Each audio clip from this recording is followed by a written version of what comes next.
अस्सलाम वालेकुम students. I hope आप लोग ठीक होंगे। और आज जो हमने एक्सरसाइज करनी है वो हम 9th क्लास की एक्सरसाइज फर्स्ट चैप्टर में से 1.2 कंप्लीट करेंगे इंशाल्लाह। तो पहले क्वेश्चन में देखते हैं कि हमने क्या करना है।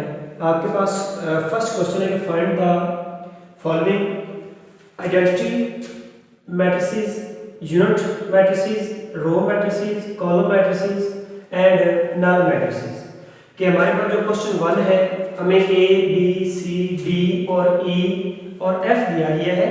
इसमें से हमने बताना है कि आइडेंटिटी मैट्रिक्स कौन सा है, यूनिट मैट्रिक्स कौन सा है, रो मैट्रिक्स कौन सा है, कॉलम मैट्रिक्स कौन सा है, नल मैट्रिक्स कौन सा है, मीन के तमाम में से।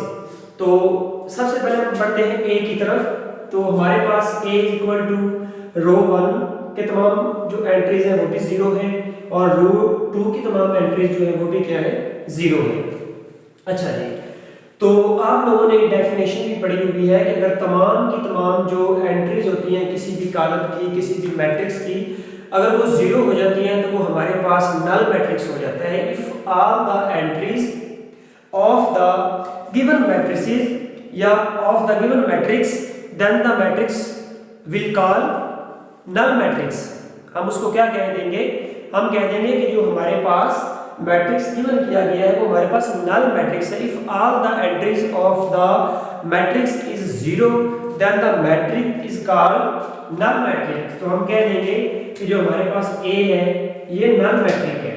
ठीक है जी, ए हमारे पास हो चुका है नल। ठीक है, अब बी की तरफ बढ़ते हैं। बी में हमारे पास जस्ट 1 रो है। तो आप लोगों ने डेफिनेशन भी पढ़ी हुई है कि अगर किसी कॉलम में एक कतार होती है तो हम उसको कतारी कॉलम कहते हैं, मतलब हम उसको रो मैट्रिक्स कह देंगे। If a matrix has 1 row the matrix is called row matrix. तो ये हमारे पास क्या कहलाएगा, बन जाएगा, ये बन जाएगा आपके पास रो मैट्रिक्स बन जाएगा। अब इसमें हमारे पास जस्ट 1 कॉलम है। a matrix having 1 column is called column matrix। तो हम इसको क्या कह देंगे, column matrix कह देंगे। अब B की तरफ बढ़ते हैं। आपके पास जो हमारे पास इसका प्रिंसिपल डायगोनल है उसके जो एंट्रीज है वो 1 1 है और बाकी दोनों 0 है। जब हमारे पास प्रिंसिपल डायगोनल 1 1 हो और बाकी दोनों एंट्रीज जो है सारी की सारी एंट्रीज 0 हो जाए तो हम उसको क्या देते हैं, आइडेंटिटी मैट्रिक्स। Identity matrix. अब नेक्स्ट फिर ई में 0 0 आ गई तमाम की तमाम, तो हम फिर से क्या कह देंगे, नल मैट्रिक्स कह देंगे। और नेक्स्ट एफ में जस्ट फिर 1 कॉलम है तो मैं ये कह दूंगा ये हमारे पास कॉलम मैट्रिक्स है। अब हम क्वेश्चन नंबर 2 की तरफ मूव करेंगे। हमें उन्होंने कहा हुआ है कि find square matrix, rectangular matrix, row matrix, column matrix, identity matrix and null matrix. हमें फिर उन्होंने कुछ टॉपिक पॉइंट्स दिए गए थे, उन्होंने 9 गिवन किए दिए थे, लेकिन मैं उनमें से कुछ जो है वो मैंने निगलेक्ट कर दिए जो बहुत ज़्यादा इजी हैं, जो ऊपर भी आ चुके थे और आप लोगों को देखते ही पता चल जाएगा। तो मैं स्टार्ट करते हैं। अब हमारे पास इधर जो एक पहली कतार और ये दूसरी कतार, first row second row, first column second column third column. आप लोगों को पता है जी कि ऐसा कॉलम जिसमें कतारों और कॉलमों की तादाद बराबर नहीं होती उसको हम रेक्टेंगुलर मैट्रिक्स कह देते हैं। A column having the number of row and the number of columns are not same then the column is called rectangular matrix. हम उसको क्या कह देंगे, हम मैट्रिक्स को क्या कह देंगे, रेक्टेंगुलर मैट्रिक्स कह देंगे। If a matrix which having the number of rows not equal to the number of columns then said to be rectangular matrix. तो मैं इसको नाम दे दूंगा कि ये मेरे पास है जी रेक्टेंगुलर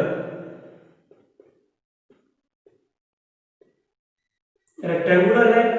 इसमें जस्ट 1 रो है तो ये हमारे पास कौन सा आ जाएगा, सॉरी कॉलम है तो ये हमारे पास क्या आ जाएगा, कॉलम मैट्रिक्स।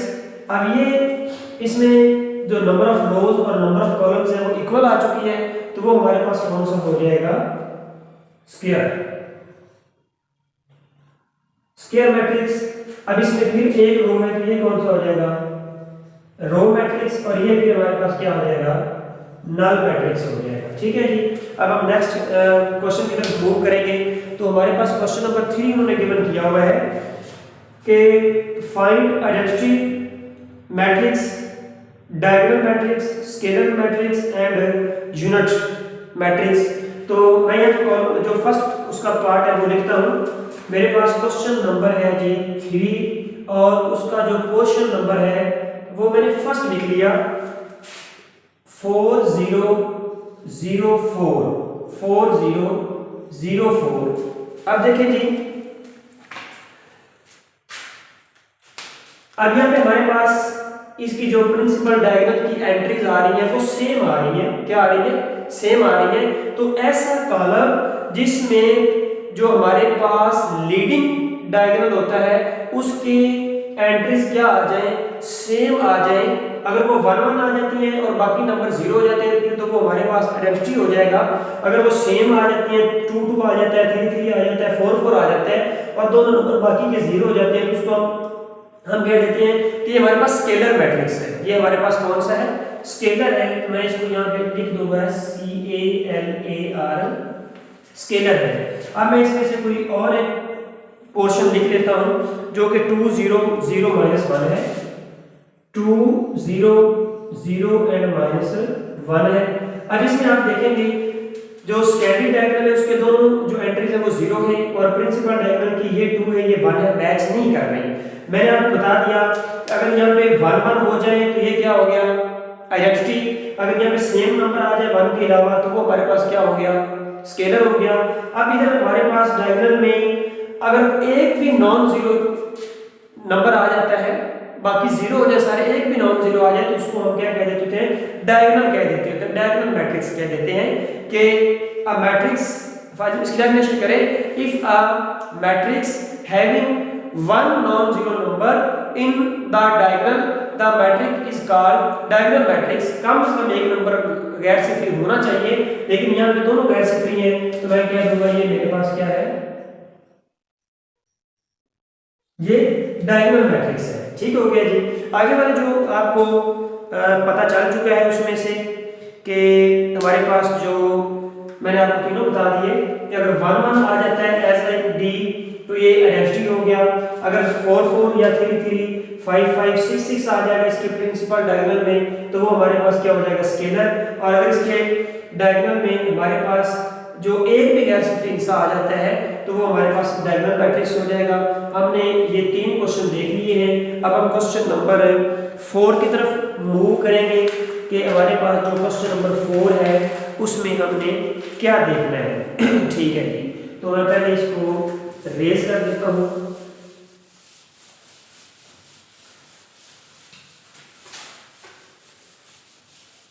ठीक है जी।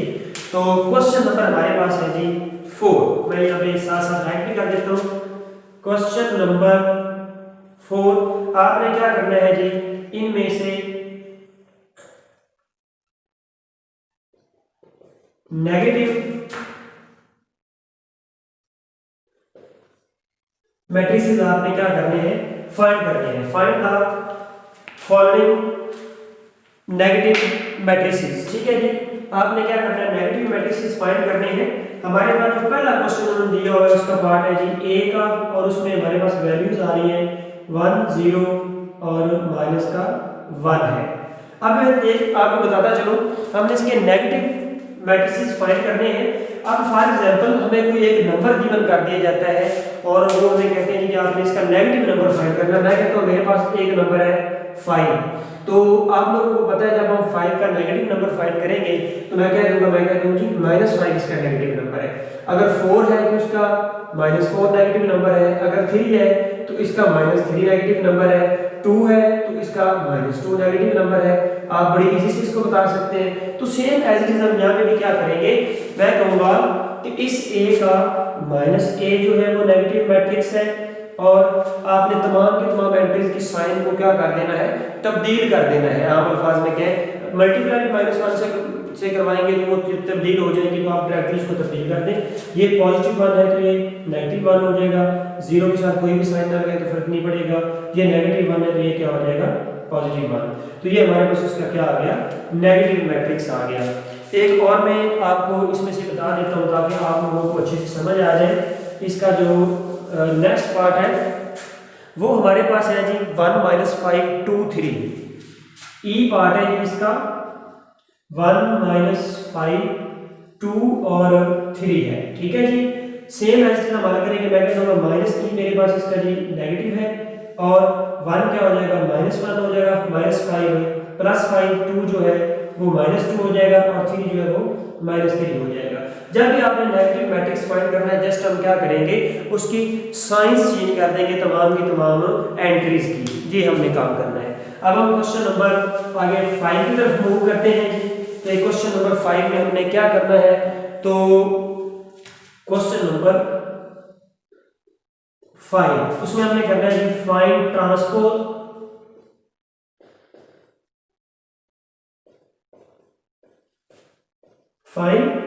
Transpose matrix of the following. सबसे पहले जो हमारे पास है जी ए है, ए इज इक्वल टू आपके पास आ रहा है 0 1 -2, 0 1 एंड माइनस का 2। देखिए अब हमने ट्रांसपोज लेना है, ठीक है। जब हम ट्रांसपोज ले रहे होते हैं तो ट्रांसपोज जैसे नाम से भी पता चल रहा होगा कि किसी चीज को एक जगह से दूसरी जगह शिफ्ट कर देना, एक जगह से दूसरी जगह उसको क्या कर देना, शिफ्ट कर देना। अब मैं यहाँ पे आपको बताता चलूंगा, अगर आप किसी भी मैट्रिक्स का ट्रांसपोज ले रहे हैं तो in the procedure of transpose we change the row into the column or column into the row। हम क्या करते हैं कि गिवन कॉलम के जो कतारें होती हैं या तो हम उसको कॉलम में चेंज कर देते हैं या कॉलम को कतार में चेंज कर देते हैं। एक ऑपरेशन आपने लगाना है एक टाइम में, ठीक है। तो मैं क्या देता हूँ कि मैं ए का क्या ले लेता हूँ, ट्रांसपोज ले लेता हूँ। मेरे पास वो क्या होगा 0 1 -2 का क्या हो जाएगा ट्रांसपोज। अब ए का ट्रांसपोज आपके पास बन जाएगा। अब ये देखें हमारे पास एक कॉलम है, 1 कॉलम है, मैं इस कॉलम को रो में तब्दील कर दूंगा तो मेरे पास आ जाएगा 0 1 और -2 और ये हमारे पास इसका क्या आ गया जी ट्रांसपोज आ गया। बड़ा ही सिंपल सा क्वेश्चन था। अब हम बढ़ते हैं जी इसके आगे एक और पार्ट की तरफ, वो भी मैं आपको बताता चलूं। वो है जी 1 2 c is equal to 1 2 2 -1 3 0 3 and 0। तो आपने क्या काम करना है जी, इसका जस्ट सिंपल सा हमने सॉल्यूशन कर लेना है कि c का ट्रांसपोज इज इक्वल टू 1 2 2 -1 3 और 0 का ट्रांसपोज। और इसका आंसर आपके पास बच्चों आ जाएगा। ये आपके पास है फर्स्ट रो है, ये सेकंड रो है, ये थर्ड रो है, ठीक है। और ये आपके पास फर्स्ट कॉलम है और ये सेकंड कॉलम है। तो मैं फर्स्ट कॉलम को उठा के फर्स्ट रो में शिफ्ट कर दूंगा तो वो हो जाएगा 1 2 3 और सेकंड कॉलम आपके पास है सेकंड रो में आ जाएगी 2 -1 0 और ये भी हमारा क्या हो गया इसका जी आंसर आ गया। बहुत ही सिंपल सा ये काम है, आप लोग उम्मीद करता हूँ कि कर लेंगे। अब हम क्वेश्चन जो है लास्ट की तरफ मूव करते हैं। तो आपके पास बड़ा ही सिंपल सा क्वेश्चन है जी कि आपने प्रूव क्या करना है, आपने ए के ट्रांसपोज का जो ट्रांसपोज लेना है आपने उसको ए के इक्वल प्रूव करना है और उसमें आपके पास जो गिवन मैट्रिक्स दिया गया है वो है 1 2 0 1 2 0 1, ठीक है जी। हमने 2 दफा इसका ट्रांसपोज लेना है और ट्रांसपोज को प्रूव करवा देना है ए के इक्वल, ठीक है जी। इसकी प्रॉपर्टी भी है कि किसी भी अगर मैट्रिक्स की आप 2 दफा ट्रांसपोज लेते हैं तो अपने आप के इक्वल आ जाता है। चलिए देखते हैं। सबसे पहले मैं क्या करता हूँ जी, मैं इसका इधर ही खड़े का ट्रांसपोज ले लेता हूँ। मैं कहता हूँ जी ए का ट्रांसपोज इज इक्वल टू, मैंने क्या काम किया, पहले कॉलम को 1 0 पहली कतार में, दूसरे कॉलम को 2 1 क्या कर दिया दूसरी कतार में चेंज कर दिया, ठीक है जी। पहले कॉलम को पहली कतार में, दूसरे कॉलम को दूसरी कतार में। अब मैं फिर अगेन ट्रांसपोज लेने लगा हूँ ए के ट्रांसपोज का ट्रांसपोज इज इक्वल टू, अब मैं फिर क्या करूंगा, जो पहला कॉलम है उसको पहले कतार में शिफ्ट कर दूंगा और दूसरे कॉलम को दूसरी कतार में शिफ्ट कर दूंगा। अब आप लोग देखेंगे कि ये फिर 1 के एक इक्वल आ गया है 1 2 0 1 1 2 0 1।